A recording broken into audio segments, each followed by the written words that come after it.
চ্যানেলটি সাবস্ক্রাইব করে দাও।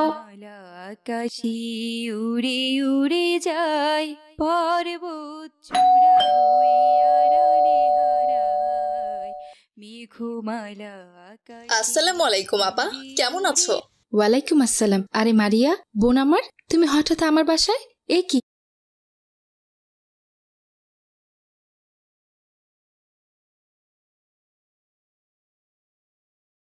মিলিও এসেছে দেখছি। তা মিলিমা কেমন আছো? আলহামদুলিল্লাহ আন্টি, আমি ভালো আছি।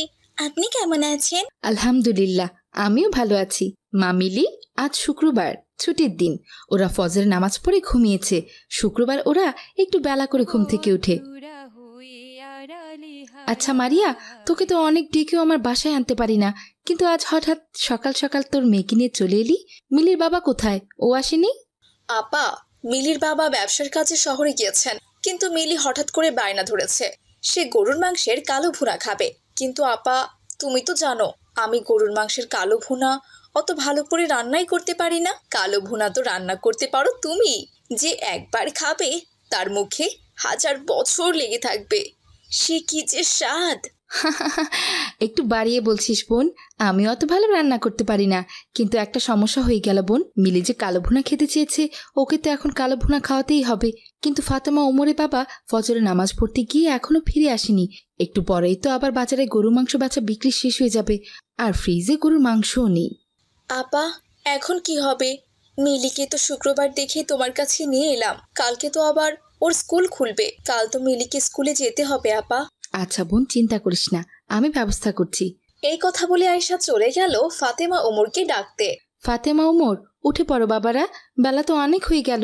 দেখে যাও, তোমার খালামণি এসেছেন, সাথে মিলিও এসেছে। মিলির কথা শুনে ফাতেমা তাড়াহুড়ো করে উঠে পড়ল। আর এদিকে একটু পরে ওমরও চোখ কসলাতে কসলাতে সেখানে চলে এলো।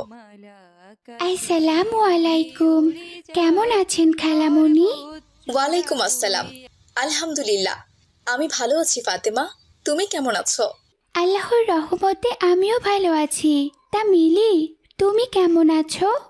আলহামদুলিল্লাহ, আমিও ভালো আছি ফাতেমা। আমি তো এখন তোমারই খোঁজ করছিলাম। আন্টি, আপনি একাই এসেছেন? খালুজান আসেনি? না বাবা ওমর, তোমার খালুজান ব্যবসার কাজে ঢাকায় গেছেন। বাবা ওমর, তোমার খালামণি আর মিলে এসেছে আমার হাতের গরুর মাংসের কালা ভুনা খেতে। হ্যাঁ আম্মিজান, তুমি তো অনেক দিন থেকে কালো ভুনা করো না, আমারও খুব কালো ভুনা খেতে ইচ্ছে হচ্ছে। সবাই দেখছি কালা ভুনা খেতে ইচ্ছে করছে, কিন্তু এখন আসল জিনিসটাই তো বাসায় নেই। কি বাসায় নেই আম্মিজান? কালা ভুনা করতে হলে তো গরুর মাংসের দরকার, সেই মাংসটাই তো নেই বাবারা। কেন আম্মিজান, ফ্রিজে মাংস কি সব শেষ হয়ে গেছে? হ্যাঁ বাবা, তোমার আব্বুজান আজকে বাজার করতে চেয়েছিলেন, কিন্তু ফজরে মসজিদে নামাজ পড়তে গিয়ে সে কোথায় যেন চলে গিয়েছে, এখনো বাসাতে ফেরেনি। একটু পরেই তো বাজারে সব মাছ মাংস বিক্রি করা বন্ধ হয়ে যাবে। তাহলে মিলের কালা ভুনা খাওয়ার শখ আমি পূরণ করবো কি করে বাবা? ও আম্মিজান, এই ব্যাপার। আমি তো কালু কষাই চাচাকে চিনি, আমি এক্ষুনি বাজারে গেলে কালু কষাই চাচা আমাকে গরু মাংস দিয়ে দেবেন। তিনি আমার কাছে টাকাও চাইবেন না, আব্বুর কাছ থেকে নিয়ে নেবেন। তাহলে তো হলোই, তুমি একটা ব্যাগ নিয়ে তাড়াতাড়ি বাজারে চলে যাও। বাজারে গিয়ে সিনার মাংস থেকে 3 কেজি গরুর মাংস নিয়ে এসো। আচ্ছা ঠিক আছে আম্মিজান, আমি তাহলে আমার সাইকেলটা নিয়ে যাচ্ছি, তাহলে তাড়াতাড়ি বাসায় ফিরতে পারবো। আচ্ছা ঠিক আছে বাবা। এই বলে ওমর সাইকেল নিয়ে বাজারের উদ্দেশ্যে রওনা দিল। এদিকে মিলি আর ফাতেমা গল্প করতে করতে তাদের রুমে চলে গেল। চলো বোন মারিয়া, আমি গিয়ে পেঁয়াজ রসুনগুলো কেটে নিই। কাটাকাটি শেষ না হতেই দেখবি ওমর আবার মাংস নিয়ে চলে এসেছে। আচ্ছা ঠিক আছে আপা, চলো। এই কথা বলে আয়েশা আর মারিয়া রান্নাঘরে চলে গেল। তেল তেল ছোট এই কি, কালু চাচার মাংসের দোকানে এত ভিড় কেন? হায় আল্লাহ, আজ মনে হয় আমি মাংস পাবোই না। যত ভিড় লেগে গেছে, যেতে যেতে সব মাংস শেষ হয়ে যাবে। তাহলে কি মিলির কালা ভুনা খাওয়া হবে না? আল্লাহ তুমি দয়া করো। আল্লাহ, আমি গিয়ে যেন দেখি কালু চাচা গরুর মাংস শেষ হয়নি। এসব বলতে বলতে ওমর মাংসের দোকানের কাছে পৌঁছে গেল। ওমর দেখলো মহল্লার সবাই মাংসের দোকানে ভিড় করে দাঁড়িয়ে আছে, আর কালু কষাই চাচাকে কি নিয়ে যেন সবাই মিলে বকাঝকা করছে। আরে ভাই ওমর, তুমি এসেছো? একটা খবর শুনেছো ভাই? কি খবর মাহাদি? আমি তো কিছুই শুনিনি। কালু চাচা এতদিন ধরে এই মহল্লায় গরুর মাংসের বদলে কুকুরের মাংস বিক্রি করেছে। ছি ছি ছি, নাউজুবিল্লাহ ভাই, এই তুমি কি শোনালে? হ্যাঁ ওমর, আজই কালু চাচা ধরা পড়েছে।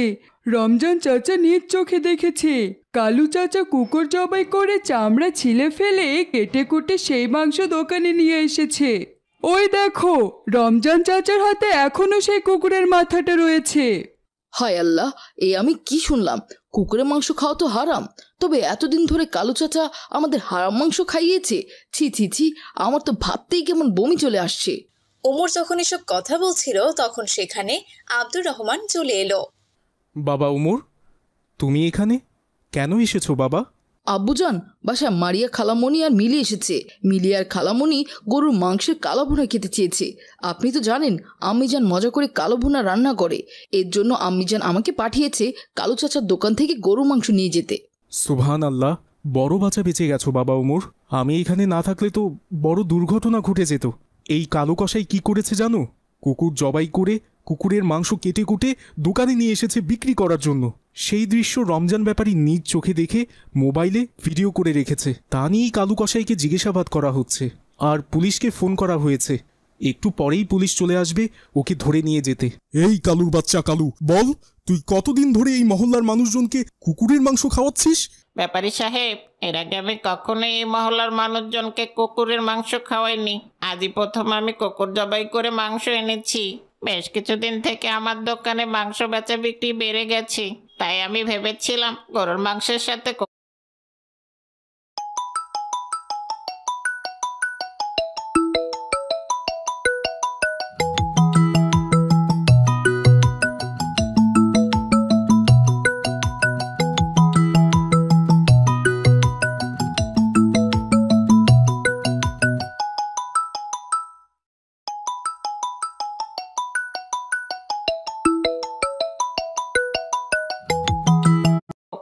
সেল দিয়ে বিক্রি করলে আমি অনেক টাকা লাভ করতে পারবো। কুকুর কিনতে যেহেতু টাকা লাগে না, তাই আমি অল্প দিনের মধ্যে ধনী হয়ে যাব। হারামজাদা, তুই তোর বেশি লাভের আশায় এতগুলো মানুষের ইবাদত বন্দিগি নষ্ট করে দিতে চেয়েছিস, তাই না? আমি যদি আজ না দেখতাম তাহলে তো তুই সত্যি সত্যি এই মহল্লার মানুষজনকে কুকুরের মাংস খাওয়াতি। আমার ভুল হয়ে গেছে ব্যাপারী সাহেব, আমাকে আপনি ক্ষমা করে দিন ব্যাপারী সাহেব। আমি আর এমন কাজ কোনো দিন করবো না। সবাই আপনারা আমাকে ক্ষমা করে দিন। তোর আর এই মহল্লায় ব্যবসা করা হবে না। তুই যা অন্যায় করেছিস তার কোনো ক্ষমা নেই। 999-এ ফোন করা হয়েছে, একটু পরেই পুলিশ চলে আসবে আর তোকে জেলে বন্দি করে নিয়ে যাবে হারামজাদা। দয়া করে এমন কাজ করবেন না ব্যাপারী সাহেব। আমার যে বউ বাচ্চা আছে, ওরা যে না খেয়ে মারা যাবে। ছেড়ে দিন আমাকে, ছেড়ে দিন।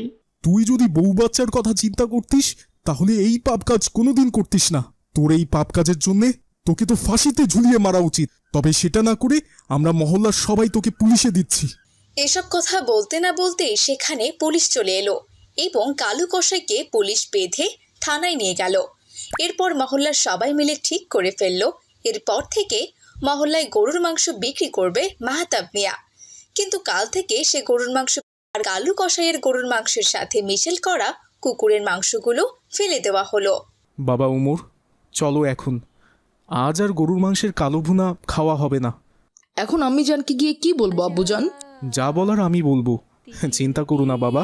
এখন চলো বাবা। ছোট ঢিল পদ্ম। আসসালামু আলাইকুম। আপনি সকালবেলা কোথায় গিয়েছিলেন? ওয়ালাইকুম আসসালাম।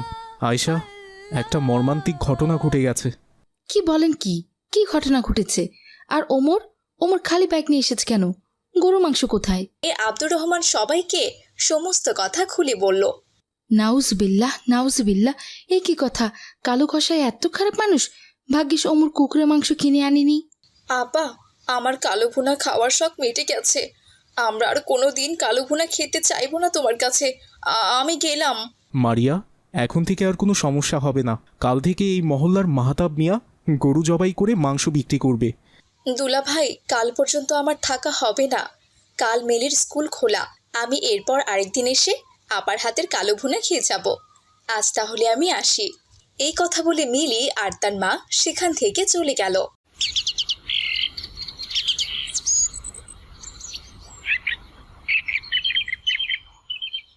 আরে কি অবাক কাণ্ড!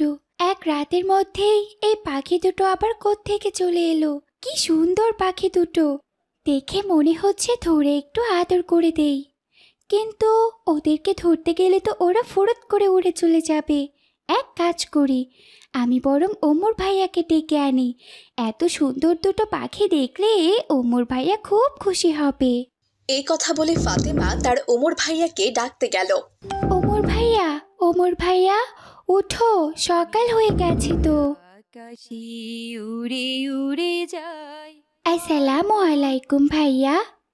ওয়ালাইকুম আসসালাম। কি হয়েছে ফাতেমা, এত সকালবেলা আমায় ডাকছো কেন?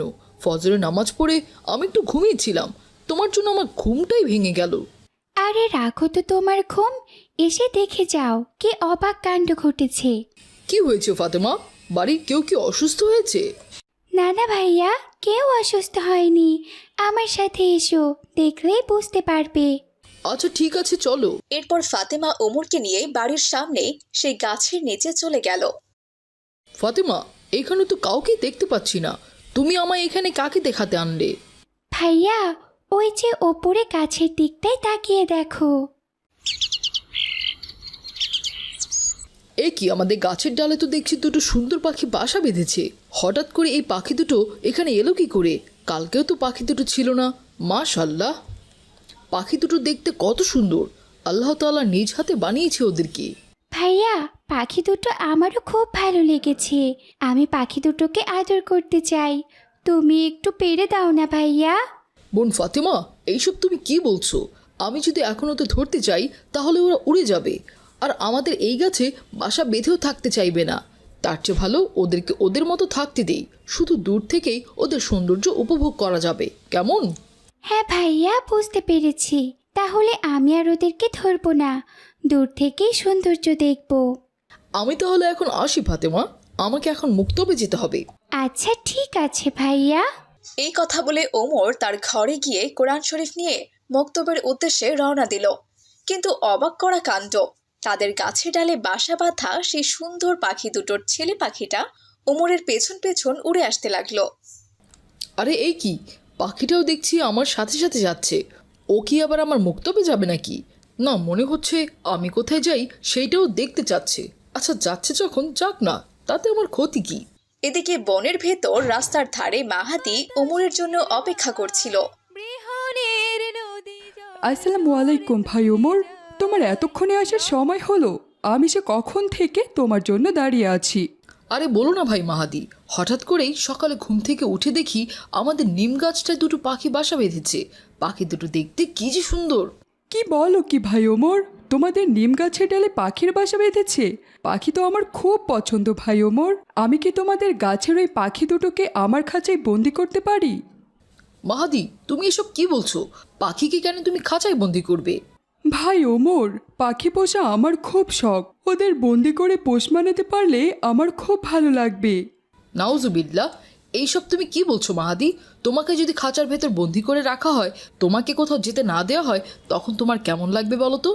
খুব খারাপ লাগবে ভাই ওমর, আমি তো মরেই যাব।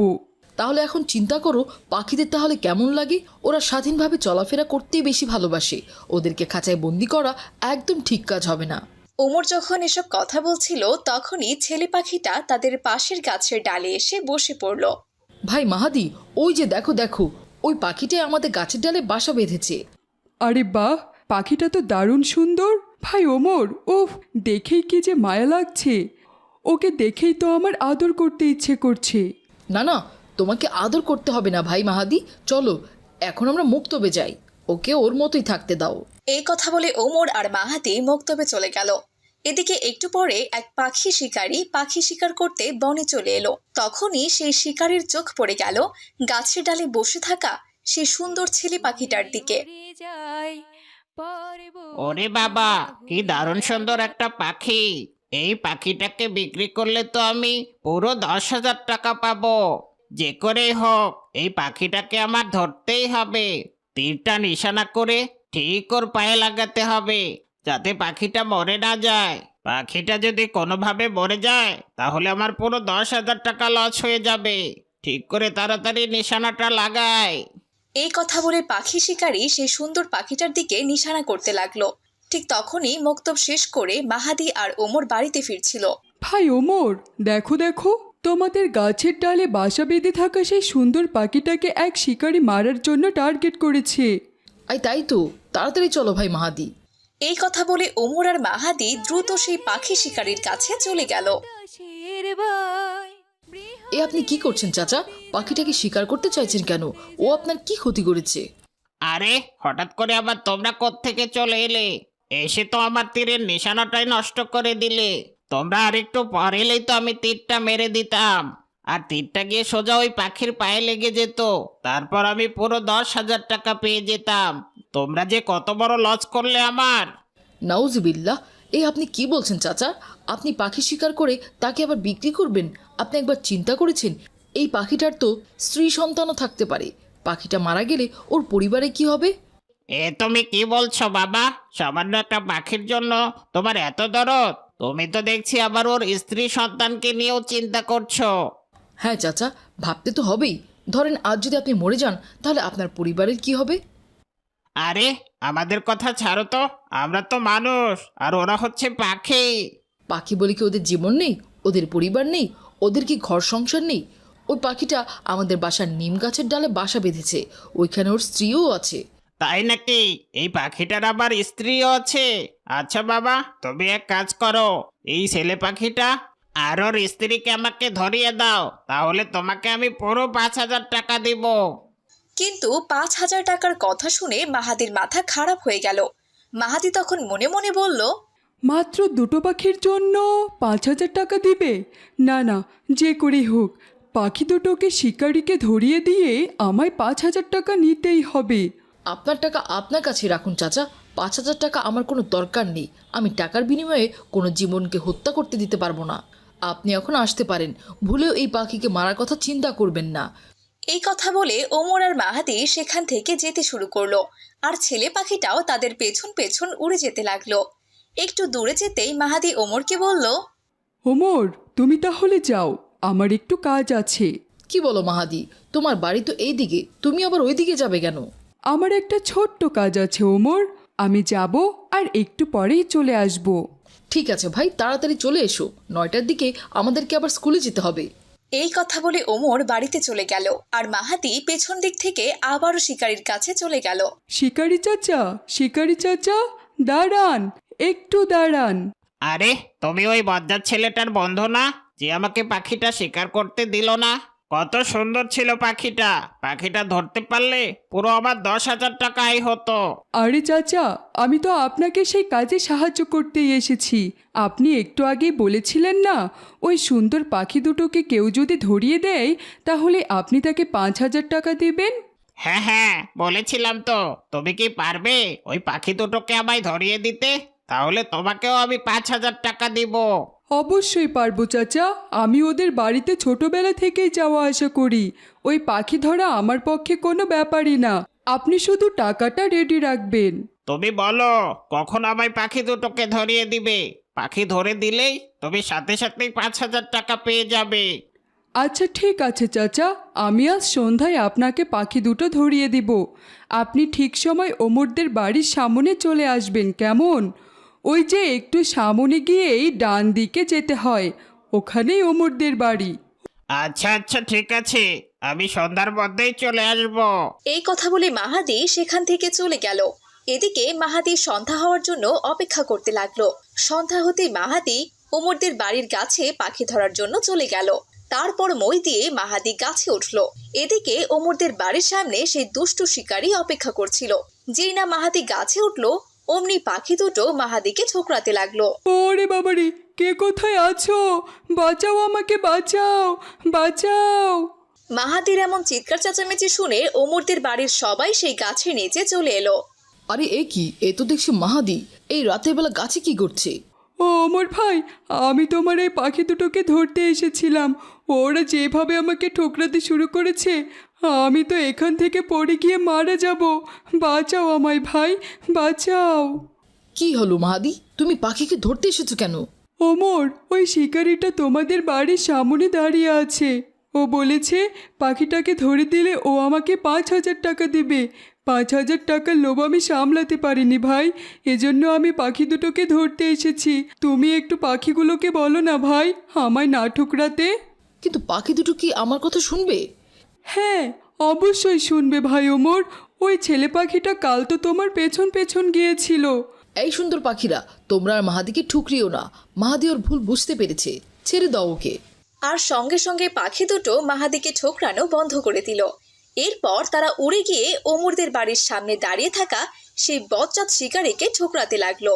তারপর সবাই সেখানে গিয়ে দেখলো শিকারী পাখির ঠোকর খেয়ে মাটিতে গড়াগড়ি খাচ্ছে। বেচারা সবাইকে দেখে উঠে দিল এক দৌড়। বেটা শিকারের শিক্ষা হয়েছে, এসেছিল পাখি ধরতে, এখন পাখির ঠোকর খেয়েই পালিয়েছে। ভাই ওমর, আমাকে ক্ষমা করে দাও। আমি 5,000 টাকার লোভ সামলাতে পারিনি ভাই ওমর। আমি আর কোনোদিন পাখিকে ধরবো না, আর কাউকে ধরতেও দেব না ভাই। ক্ষমা করে দাও আমাকে। ঠিক আছে ভাই মাহাদি, মনে থাকে যেন। এরপর মাহাদিও সেখান থেকে চলে গেল। ফাতেমা, মাইসা, মালিহা ওরা সবাই খুশি খুশি মাদ্রাসায় যাচ্ছে, আর মিলি বই নিয়ে গাছের আড়াল থেকে দাঁড়িয়ে দাঁড়িয়ে দেখছে। আমাদের মহল্লার সবাই মাদ্রাসায় পড়ে। এই মহল্লার শুধু আমার বাবা মাই আমাকে স্কুলে পড়ায়। আমার স্কুল যেতে যে একদম ভালো লাগে না। আমার মাদ্রাসায় যেতে ইচ্ছে করে, কিন্তু বাবা মাকে বললে বাবা মা সবসময় বলে আমাকে ডাক্তার হতে হবে। এসব পড়াশোনা আমার যে আর ভালো লাগে না। আমার এই দুনিয়া চাই না, আমার যে জান্নাত দরকার।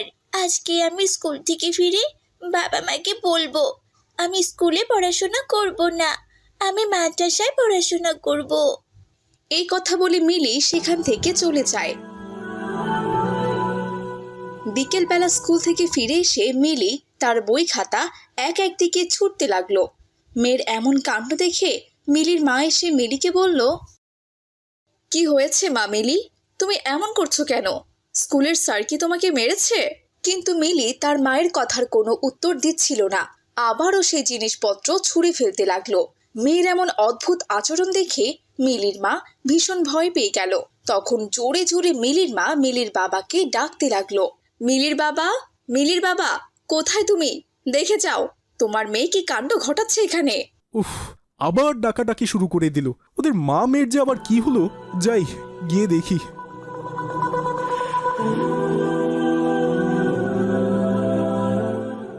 এ কি, ঘরের ভেতরে এসব জিনিসপত্র পড়ে আছে কেন? কে ফেললো এসব? কে আবার? ওই যে তোমার গুণধর মেয়ে স্কুল থেকে ফিরে এসে এসব জিনিসপত্র ছুঁড়ে ফেলছে। মা মিলি, কিছু হয়েছে মা? তুমি এমন করছো কেন? স্কুলে কি কিছু হয়েছে? তোমার বন্ধু বান্ধব কি তোমায় কিছু বলেছে? বলো মা, বলো আমাকে, আমি এক্ষুনি স্কুলে গিয়ে বিচার করছি।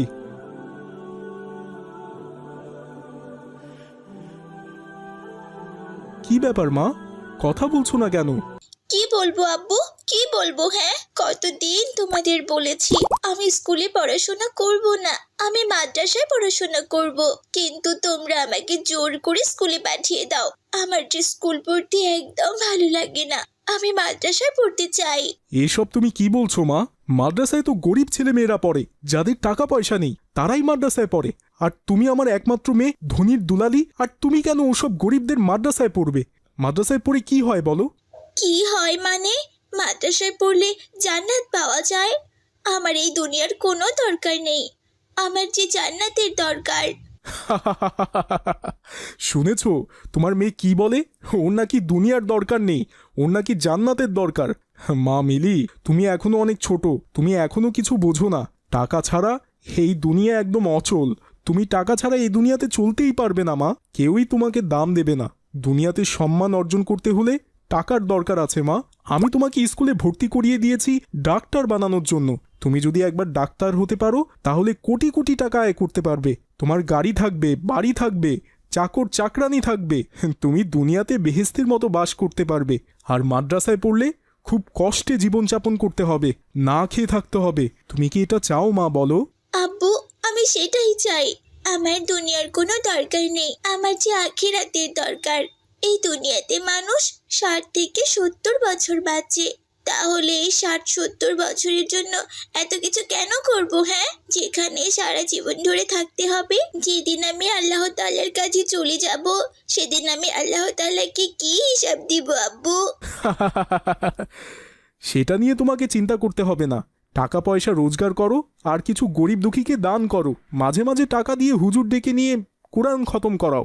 তখন দেখবে আল্লাহ তাআলা এমনি আমাদের জান্নাত দিয়ে দেবে। আব্বু, এটা তুমি কি কোনো কথা বললে? জান্নাত কি এতই সহজ বলো? জান্নাতে যাওয়ার জন্য আমল করতে হয়, কিন্তু আমরা তো কোনো আমল করছি না। আল্লাহ কি আমাদের এমনিতেই জান্নাত দিয়ে দেবে? আমি যেটা বলেছি সেটাই হবে। এত কথা বলো না তো মিলি। তোমাকে ওসব মাদ্রাসায় পড়াশোনা করতে হবে না, তোমাকে ডাক্তার হতেই হবে। তোমাকে ডাক্তার বানিয়ে আমি কারিগর করতে চাই। এই নিয়ে যেন বাসায় আর কোনো কথা না হয়, এই আমি বলে দিলাম। মিলি তার বাবার এমন কথা শুনে রাগ করে সেখান থেকে চলে গেল। মিলির বাবা, মিলি তো রাগ করে চলে গেল, এখন কি হবে? আরে কোথায় আবার যাবে, দেখবে একটু পরে এমনি চলে আসবে। আমাকে আর বিরক্ত করো না তো।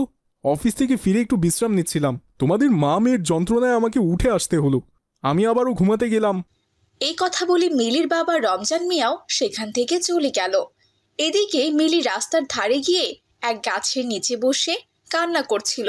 তখনই ওই পথ দিয়ে আব্দুর রহমান আর ওমর মসজিদে নামাজ পড়তে যাচ্ছিল। মিলিকে গাছের নিচে কাঁদতে দেখে আব্দুর রহমান তার ছেলে ওমরকে বলল, ওমর, ওটা মিলি না? হ্যাঁ আব্বুজান, ঠিক কথাই বলেছেন। কিন্তু মিলি ওখানে কান্না করছে কেন? চলো তো বাবা, গিয়ে একটু দেখি।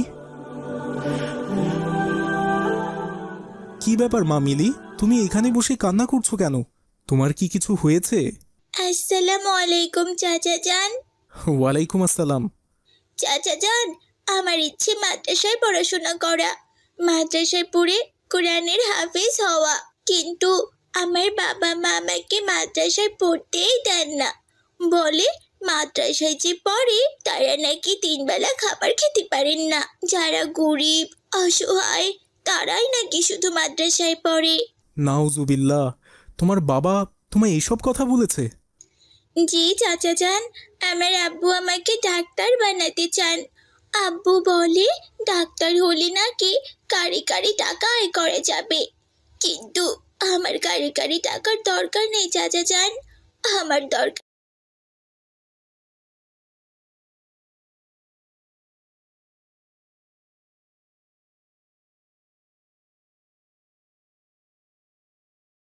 জান্নাত। আমি যে পরকালে জান্নাতে যেতে চাই। এ তো খুবই ভালো কথা, কিন্তু তোমার বাবা এমন মানুষ আমি তো আগে জানতাম না। কে বলেছে মাদ্রাসায় পড়াশোনা করলে ভাত পায় না? মাদ্রাসায় যারা পড়াশোনা করছেন তারা কি না খেয়ে আছেন নাকি? আমার এক ছেলে এক মেয়ে, আমিও তো আমার মেয়েটাকে মাদ্রাসায় পড়তে দিয়েছি। চাচা যান, আপনি আমার আব্বুকে একটু বুঝিয়ে বলবেন প্লিজ। আমার যে স্কুলে যেতে একদম ভালো লাগে না, আমি মাদ্রাসায় যাব। আচ্ছা ঠিক আছে মা, তুমি চিন্তা করো না, তুমি এখন বাড়িতে চলে যাও। আমি নামাজ শেষ করে হুজুরকে নিয়ে তোমাদের বাড়িতে যাব। সত্যি বলছেন চাচা যান? আপনি এসে আমার বাবাকে বোঝাবেন? হ্যাঁ ইনশাল্লাহ, আমি তোমার বাবাকে বুঝিয়ে বলবো। যাও মা, তুমি এখন বাড়িতে যাও। আচ্ছা ঠিক আছে চাচা যান, আসসালামু আলাইকুম। ওয়ালাইকুম আসসালাম। এরপর মিলি সেখান থেকে চলে গেল। তারপর আব্দুর রহমান ওমরকে বলল, দেখেছো বাবা ওমর, কি ভয়ঙ্কর কথা। মিলি মাদ্রাসায় পড়বে আর ওর বাবা মা ওকে পড়তে দিবে না। মেয়েটা মাদ্রাসায় পড়ার জন্য কত কান্নাকাটি করছে। এমন মানুষ আমি জীবনেও দেখিনি। হ্যাঁ বাবা, তবে চিন্তা করো না, হুজুরকে নিয়ে গিয়ে বোঝালে ওর বাবা নিশ্চয়ই বুঝতে পারবে। ইনশাআল্লাহ তাই যেন হয় আব্বুজান। ইনশাআল্লাহ। এরপর ওমর আর আব্দুর রহমান মসজিদে নামাজ পড়তে চলে গেল।